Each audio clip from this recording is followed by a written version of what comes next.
পুজোর দিনগুলোতে বেশিক্ষণ রান্নাঘরে থাকতে আমাদের কারোরই ভালো লাগে না।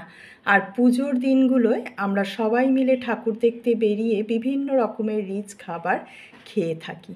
দুপুরবেলা যদি এইভাবে পাতলা মাছের ঝোল বানান, বাড়ির সবাই খুবই পছন্দ করবে। আর একদম কম তেল মশলায় কম সময়ে আজকের এই মাছের ঝোল বানিয়ে দেখাবো। আশা করি আজকের রেসিপি আপনাদের খুবই পছন্দ হবে। একদম কম তেল মশলায় বানাবো, কিন্তু খেতেও হবে ভীষণই ভালো। নমস্কার বন্ধুরা, আমি রূপা। কিচেন নোটবুকে আরও একটি নতুন পর্বে সবাইকে স্বাগত। প্রথমে আমি এই ভেটকি মাছের পিসগুলো ধুয়ে ভালো করে পরিষ্কার করে নিয়েছি আর নুন হলুদ মাখিয়ে 10 মিনিট রেখে দেবো। এদিকে একটা মশলা তৈরি করে নেবো। একটা মিডিয়াম সাইজের পেঁয়াজ টুকরো করে নিয়েছি, আর নিলাম 5-6 কোয়া রসুন, আর নিলাম 2টো কাঁচা লঙ্কা, 1 চামচ জিরের গুঁড়ো। অল্প একটু জল দিয়ে মিহি করে বেটে নেবো। কড়া চাপিয়ে দিয়েছি, কড়ায় সর্ষের তেল দিয়ে দিলাম।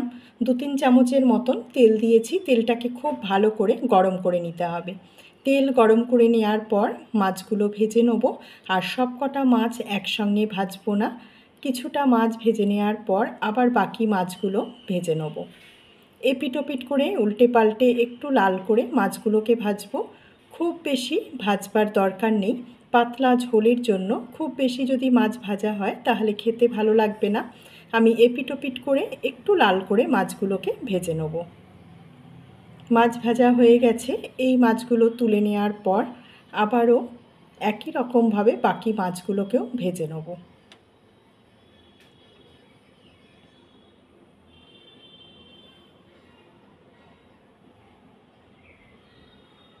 মাছগুলো এপিট ওপিট করে লাল করে ভেজে নিয়েছি। এদিকে সেই একই তেলের মধ্যে আর কিন্তু আমি তেল দিচ্ছি না, একই তেলের মধ্যে দিয়ে দিচ্ছি লম্বা করে কেটে রাখা আলু। আলুগুলোকে অল্প একটু ভেজে নিতে হবে। খুব সামান্য নুন দিয়ে দিলাম। নুনটা দিয়ে চাপা দিয়ে আলুগুলো ভাজবো। এতে আলুগুলো খুব ভালো ভাজা হবে আর অর্ধেক সেদ্ধও হয়ে যাবে। 2-3 মিনিটের মতন চাপা দিয়ে আলুগুলোকে ভেজে নিয়েছি। এবার আলুগুলো তুলে নেব।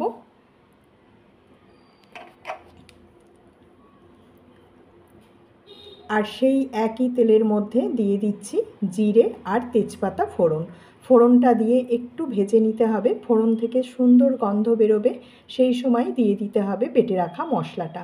মশলাটা দিয়ে এবারে অনবরত নাড়াচাড়া করে মশলা কষাতে হবে। 3-4 মিনিট পরে দেখাচ্ছি। 3-4 মিনিট মশলাটা কষিয়ে নিয়েছি। এবারে দিয়ে দিচ্ছি স্বাদ মতন নুন, 1/2 চামচ হলুদ গুঁড়ো, 1/2 চামচ কাশ্মীরি লঙ্কার গুঁড়ো, আর দিয়ে দিলাম অল্প একটু জল, যাতে মশলাটা পুড়ে না যায়। অল্প একটু জল দিয়ে মশলা খুব ভালো করে কষাতে হবে।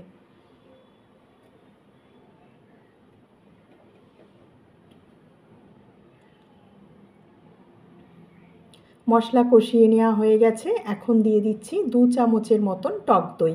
টক দইটা আগে থেকে ফেটিয়ে রেখেছিলাম, আর টক দইয়ের বাটি ধুয়ে একটু জল দিয়ে দিলাম। এই সময় গ্যাসের আঁচ একদম কমিয়ে দিয়ে মশলা কষাতে হবে। আরও 2-3 মিনিটের মতন মশলা কষিয়ে নেব।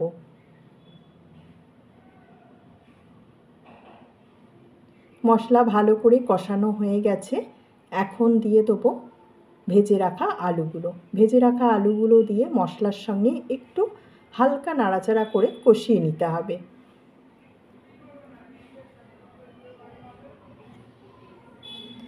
এবারে দিয়ে দিচ্ছি জল, আর জলটা অবশ্যই গরম জল দেবেন, এতে মাছের ঝোলের স্বাদটা খুবই ভালো আসে। গরম জল দিয়ে দিলাম। জলটা দিয়ে ভালো করে মিশিয়ে নিয়েছি। এবার চাপা দিয়ে ঝোলটা ফোটার জন্য অপেক্ষা করব।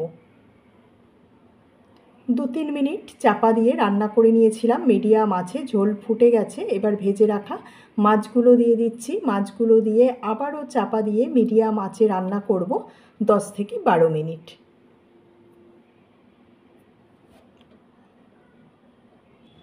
দুটো চেরা কাঁচা লঙ্কা দিয়ে দিলাম। চাপা দিয়ে 10 মিনিট রান্না করে নিয়েছি। এখন ঢাকা খুলে দিয়ে দিলাম সবশেষে একটু চিনি।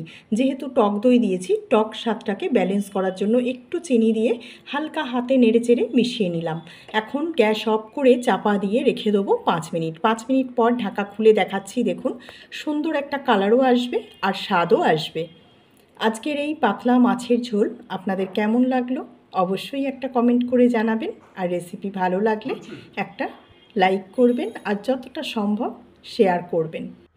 আমার চ্যানেলে নতুন বন্ধু হলে চ্যানেলটাকে সাবস্ক্রাইব করে নেওয়ার অনুরোধ রইল। ভালো থাকবেন, সুস্থ থাকবেন। আবার আপনাদের সঙ্গে দেখা হচ্ছে এরকমই নতুন রেসিপি নিয়ে নেক্সট এপিসোডে।